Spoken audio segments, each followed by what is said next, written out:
All right, Shalom.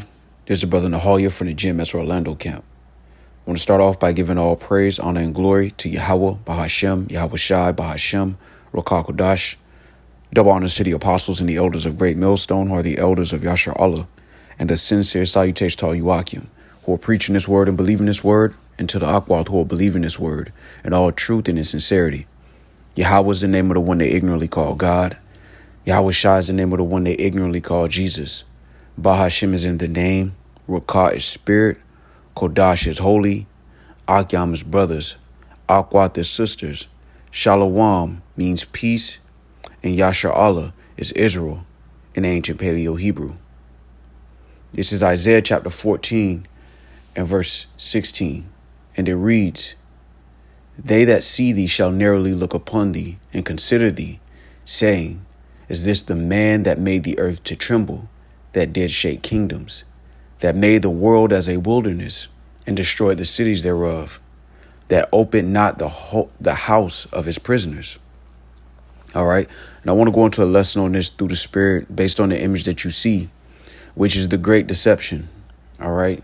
This is why in 2 Thessalonians, the man of sin had to be revealed, which means that by default, the man of sin for a moment in time would be hidden.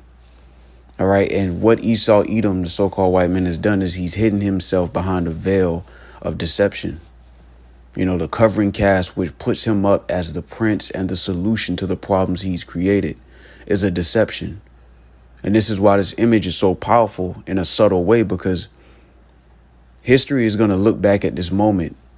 And as that scripture says in Isaiah the 14th chapter, they're going to look at him and consider him. That this is the man that was loosed and deceived nations into believing that he was a solution, when in fact he was a problem, the problem. All right, this is 2 Thessalonians chapter 2 and verse 3.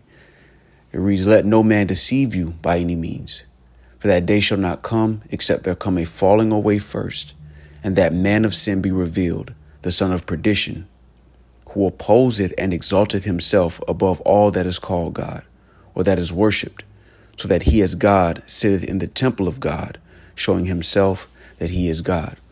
And he's done that in many ways, you know, from the covering of the judges, you know, the heathen seeking to paint the likeness of their images.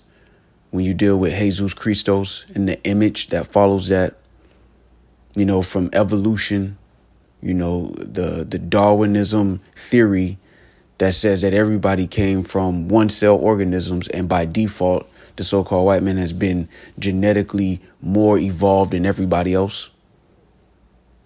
You know, the world is going to look back at this time through the Spirit and really see that the deception was real.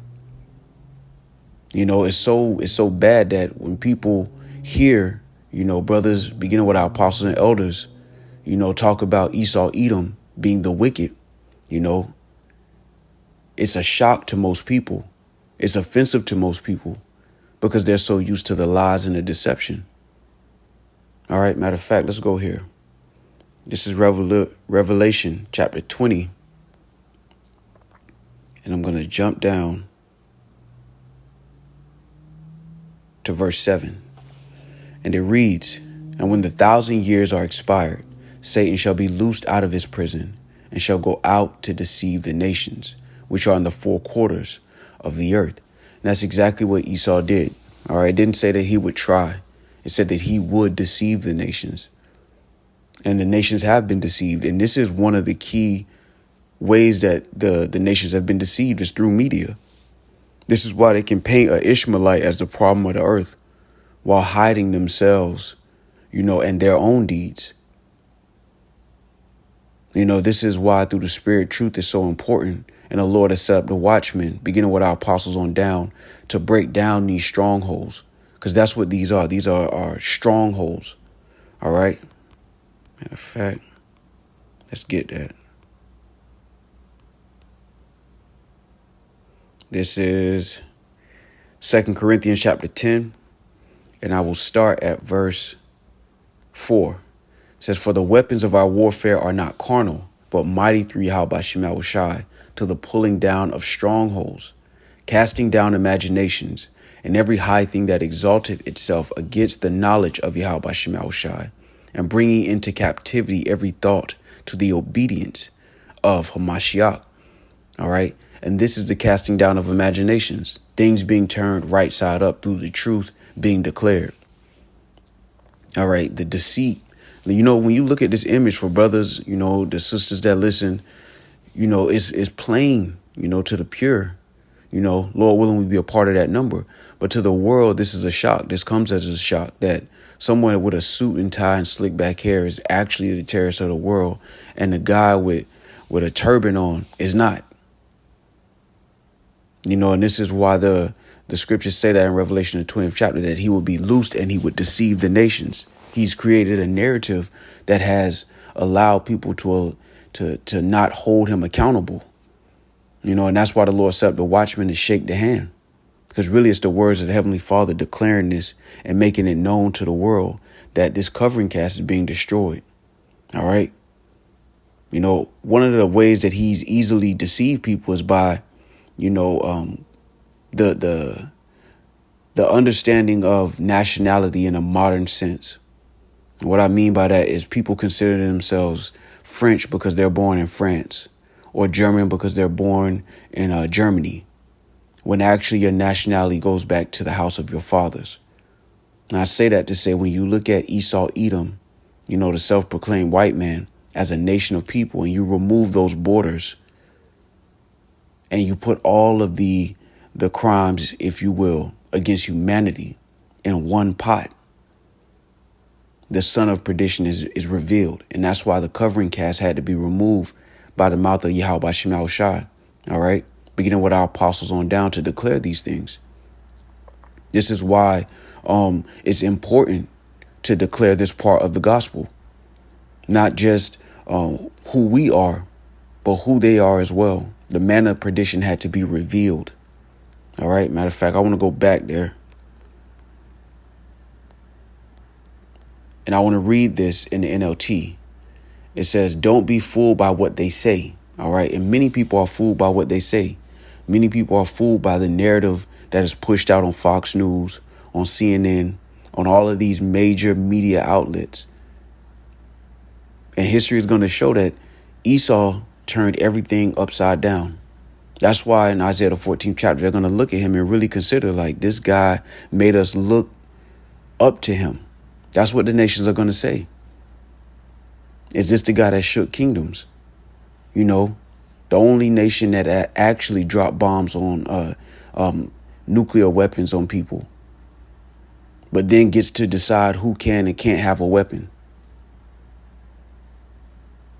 Who put himself up as Superman or the solution to the problems that behind closed doors he's creating.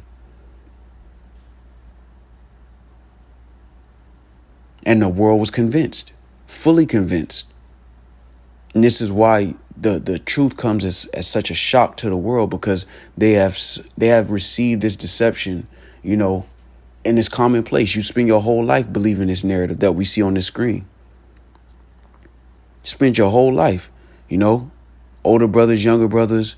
This narrative was pushed, especially when you deal with 2001 and the beginning of this war between Ishmael and Esau. This was the deception. And this is the running narrative that's being destroyed through the spirit, that Esau, Edom is not the solution. He's actually the villain of the movie. You know, he's not Superman. He's Homelander. And you have nations subtly waking up to that fact, but only through the mouth of the prophets is it filtered through the spirit and power of Yahweh Shema Shai. Because right now the world will say it's the Americans, but really it's not. It's the Edomites as a whole. The Americans are just a spear to that empire. All right. Again, this 2 Thessalonians 2 and 3 in the NLT. Don't be fooled by what they say, for that day will not come until there is a great rebellion against Yahweh Shema Shai, and the man of lawlessness is revealed, the one who brings destruction. And by default, when you understand the actual scriptures, the understanding is not talking about one individual man. All right. It's talking about a nation of people. All right. To back that point up is Malachi chapter 1 and verse 4. It says, whereas Edom saith, we are impoverished, but we will return and build the desolate places. Thus saith the Lord of hosts, they shall build, but I will throw down, and they shall call them the border of wickedness, and the people against whom the Lord hath indignation forever. So when you hear Esau, when you hear Edom, it's not just talking about one individual, because in the beginning of that verse, it says, whereas Edom saith, we are impoverished. So that man of sin is not talking about one individual. It's talking about them as a nation of people, as a collective, based on their own deeds.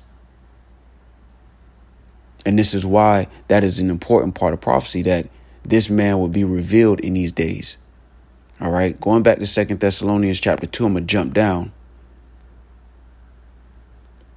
to verse 7. It reads, for the mystery of iniquity doth already work. Only he who now letteth will let until he be taken out of the way. And then shall that wicked be revealed, whom the Lord shall consume with the spirit of his mouth, and shall destroy with the brightness of his coming. All right. And he's being consumed with truth. All right. That's the one of the most beautiful parts about this turning of things right side up, is that these aren't slanders. You know, Esau had to use slanders to degrade other nations, including us as a nation of people. Whereas the truth is what slanders him. The truth condemns him. And that's why he's being taken out of the way, beginning with this truth being pushed on the four corners of the earth. Every major city in Babylon the Great, there's a camp that is calling this man out for who he actually is, not for who he's pretending to be. And that covering cast had to be destroyed. All right, this is Isaiah chapter 25 and verse 7. And it reads, and he will destroy in this mountain the face of the covering cast over all people, and the veil that is spread over all nations. All right, and that veil was that deception. You know, when you think about the media itself, it's everywhere, you know, and it pushes a particular narrative. And that's the deception of news, is that they tell you that they're giving you the facts, but really they give you the facts with their own spin on it, if they give you the facts. And this is why the highways and hedges, the prophets being on the highways and hedges, is so beautiful, because it's a testament that truth was out there in the open, free of charge, whereas people paid for deception. And a turning of things right side up, we're in that time. All right, matter of fact, let's go to Ecclesiastes chapter 10 and verse 6. And it reads, folly is set in great dignity, and the rich sit in low place. I have seen servants upon horses, and princes walking as servants upon the earth. All right. And those servants are Esau, Edom, the so-called white man, the basis of men. They have been put in the power seat. This is why it describes it as servants upon horses. And this is why they have the power to push their narrative across the planet and have everybody believe it. This is why they're able to say an Ishmaelite in some faraway country with a Russian AK-47 is the problem of the earth, while simultaneously destroying people, coveting fields, and taking them by violence. You know, when the world is able to look back at this time, you know, it's going to be obvious. It's obvious now to the elect. Lord willing, we be a part of that number. But when the knowledge of the Lord covers the earth as the waters cover the sea, this point is going to be made manifest. Is this the man? All right, so Lord willing, this was edifying with that. I want to give all praise, honor, and glory to Yahweh, Bahashem, Yahweh Shai, Bahashem, Rokakodash. Double honors to the apostles and the elders of Great Millstone, who are the elders of Yashar Allah, and a sincere salutation to all you Akim, who are preaching this word and believing this word, and to the Akwath, who are believing this word in all truth and in sincerity. Shalom.